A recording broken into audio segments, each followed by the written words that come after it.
Seems odd in this day and age that a commercial TV channel is allowed to broadcast a documentary about a senior member of the British monarchy while being an anti-monarchist themselves. Hi, good morning, Neil Sean here in the heart of London. Thank you so much for joining me today. I hope you're all keeping well. And of course today we're outside a wonderful theatre. It's called the Other Palace and it's in the very heart of Victoria. And if you're a fan, Heathers the Musical is currently showing there. It's a rather controversial theme, a little bit like today's breaking news story. Let me explain. As we all know, Prince Andrew is going through a rather difficult time himself and could well do without this particular documentary, which is airing on ITV tonight at 9 p.m. Now, I've often said here on the show, isn't it, this is how the mainstream media works. They create their own narrative.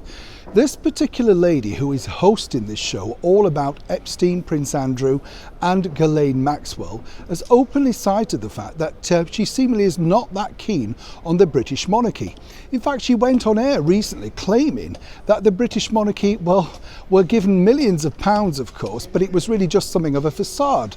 Realising she'd made something of a gaffe on air, she tried to apologise, but it simply didn't break through, and there are other instances of this all over the internet. But seemingly, once again, ITV felt that Miss Ranveer Singh was the ideal choice to front this particular documentary.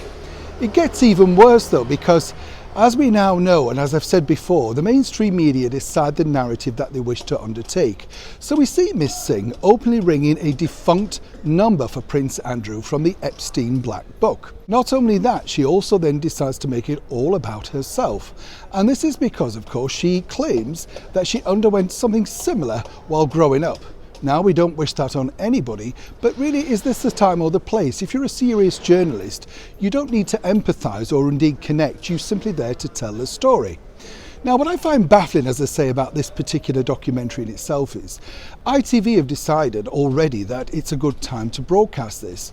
The case is not yet to trial, and as we've said many times here on the show, Prince Andrew as well ultimately denied every single accusation levelled against him. But they don't seem to care about that. As you know, ITV openly came out in support of Meghan Markle. In fact, the CEO of that channel went on record to say that she thoroughly believed Miss Markle's version of events on the Oprah Winfrey interview, even though they were then proven not to be so true. Is this a documentary, an investigative documentary, all about Prince Andrew and the alleged Jeffrey Epstein? Now, what's interesting here is when you look at Miss Singh's background, she already appeared on the light entertainment show Strictly Come Dancing as a serious journalist, quite happy to shimmy across the dance floor in an array of glittering frocks each week. And then, of course, there was the obligatory romance with a partner stories, all of course vehemently denied by the show's dancing partner. When that didn't work, Miss Singh decided, of course, to reveal to the world that she's in fact dating a toy boy. So you get the picture.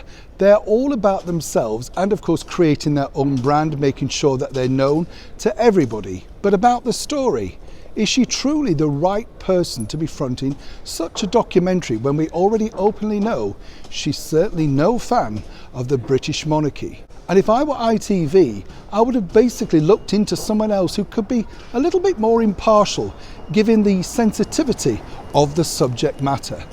As ever, I'd love to know what you think about this particular story in the comments below. Should they have allowed her to front this and found someone else? Or indeed, is she the right person for the job? As ever, I look forward to hearing from you. Neil Sean in the very heart of London.